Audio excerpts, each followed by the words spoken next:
যারা বিয়ে করতে চায়, বিয়ে করে নিজের পাপ থেকে নিজেকে বাঁচাতে চায়, তাদেরকে সাহায্য করা আল্লাহ নিজের জন্য ওয়াজিব করে ফেলেছেন।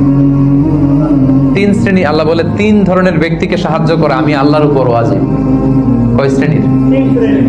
এর মধ্যে এক শ্রেণীর হচ্ছে যে বিয়ে করতে চায়, আর নাকি আল্লাযী ইউরিদুল আফাফ, পুত পবিত্র থাকতে, যে চরিত্র বাঁচাতে, যে বিয়ে করতে চায়, টাকা নাই, সমস্যা এটা সেটা, কিন্তু খুব চাচ্ছে বিয়ে করতে। আল্লাহ বলে ওই যুবককে হেল্প করা আমি আল্লাহর জন্য ওয়াজিব হয়ে গিয়েছে।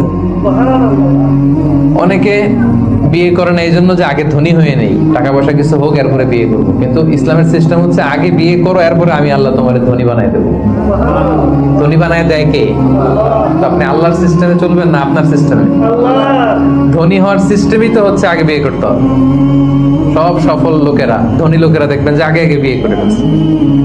এজন্য আমরা যেন বিয়ে করে হালাল পন্থায় আল্লাহর দেয় যৌবনকে উপভোগ করি, হারামের সাথে যেন আমরা কখনো কোনোভাবে আপোষ না করি, সম্পর্ক না করি।